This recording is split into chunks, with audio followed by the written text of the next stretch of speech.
working group on the zoning revisions committee. Draft proposal number 3.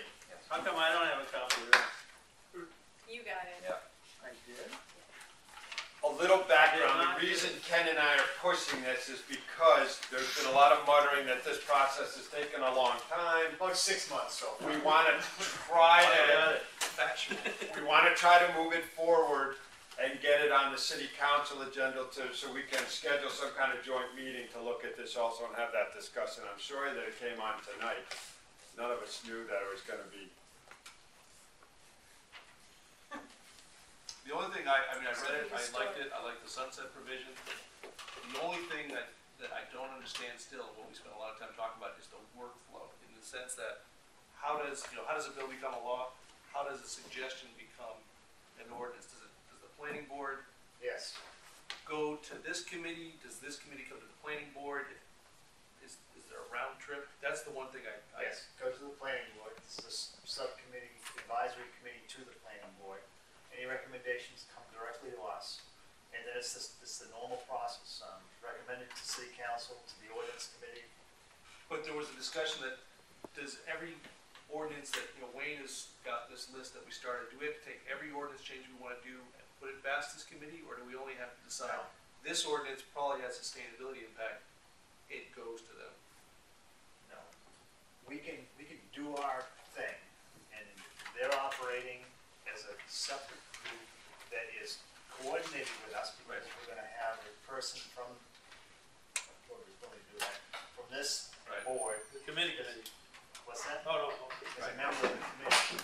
But so we're still free to do anything that is not inherently part It of the doesn't go sustainability through plan. the committee. They parallel, and if they can come and. So they can originate ideas to us, or we can forward ideas to them. Well, Goes no, both we don't forward ideas to them. I think that this has been very clear in the discussions that they are advisory to us. We're doing our thing, and they can make recommendations to us. But we're still the board that's going to put forth any zoning changes. But the appendix at the back of the sustainability plan that has those zoning recommendations. Well, that's a whole. So we have if I might take another spin on it, this board is going to come, this subcommittee is going to come together. They're going to review the sustainability plan. They're going to have a series of public hearings to get input from the community. And already the board comprises the community. And they're going to generate kind of a work plan, so to speak. These are our priority list of zoning revisions. And they'll work on those, and then they'll bring a draft of those to us to kind of then work through and have a discussion about. So they will, they'll decide among themselves, okay, these are our priorities, this is what we're going to be looking at, and they'll come to us. We'll still be doing our own thing over on this side, tweaking some zoning things. I'm sure there's going to be a gray area where we may start a conversation about some stuff, and then we'll see, oh yeah, they're also perhaps working on that or should be interested. Presumably that information gets back and forth constantly because of our member who's part of the other committee. Okay. But they're going to be advisory to us. But they're going to do a lot of the legwork about going out to the community. Oh, no, I understand that. It was more like, like the best practices committee, No, it's not, we have to go through. Right, I want to make sure we're very clear that we can still do what we want to do. We're not gonna give up our. Okay. Well, you can't statutorily. Yeah. No, I know, but we can still create, or originate ideas and act on them here without having to forward every idea that we have. That makes sense the way you explained it. In a way, instead of having the zoning Need of us. revisions come from Wayne, they come from the committee. Or can they pick it up from both? Well, it can come from us anyway, but always could. They need a vote. And we would just like anybody to agree to the language of this thing so that we can go back to the other members of the committee.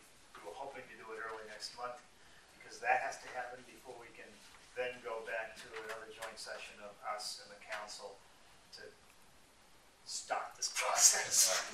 Love the sun. Many months later. That's just a great Yeah. idea. Yep, that's good. Forward. It needs to happen. We'll have to have some kind of discussion also about how we do the recruitment and selection of the committee members among us as a subcommittee, because right now we don't have a lot of subcommittees of the planning board. We don't really have a process for that, so we'll have to talk about that a little bit. that's something everybody should be aware of. In the language of this thing, it talks about us being responsible for the appointments. Maybe we should do this early September with the others and give everybody a chance to read this and have that discussion about the issues of appointments and how that happens so that we don't rush this. And But no, Steve, that's a good question, and we appreciate that, because that's also, is gonna come up pretty early on with. I mean, that seemed like we spent more time talking about that workflow Yeah. than we did about the makeup of the committee or the rules of the committee was, Do that we was, have the authority to appoint? what's that? Do we have the authority to appoint? Yeah. Separate authority to appoint? As for subcommittees, and our understanding from the representatives of the city council is that the city council doesn't really want to get involved in the nitty gritty of any zoning revisions or the appointments of these folks or the kind of the monitoring of their performance or anything, that they're dropping that in our lap. Even though in the sustainability plan, both the city council and the planning board are kind of in that place of lead agencies or designated. And we've talked a bit about how do we recruit the potential applicants for this committee. So will there be like double hearings? Will this committee conduct public meetings? We will conduct public hearings. They don't. Okay. They will They'll have public meetings. information sessions and But not meetings with, hearings. But Yeah. no, but not public hearings. There's no statutory right for them to do. right, so they'll give us an advisory kind of ordinance, a draft ordinance, then we would start the process with the ordinance committee of having public hearings, and they'll get informal feedback from the community and all, but it won't count as that process, that statutory Yeah, as long as process. people, the community understands that, Right. you know. We'll have to explain it every meeting. Okay, good. Good. so you want to vote now or you want to vote now? So we're gonna discuss it at the meeting of, September 11th? And we put off our next meeting.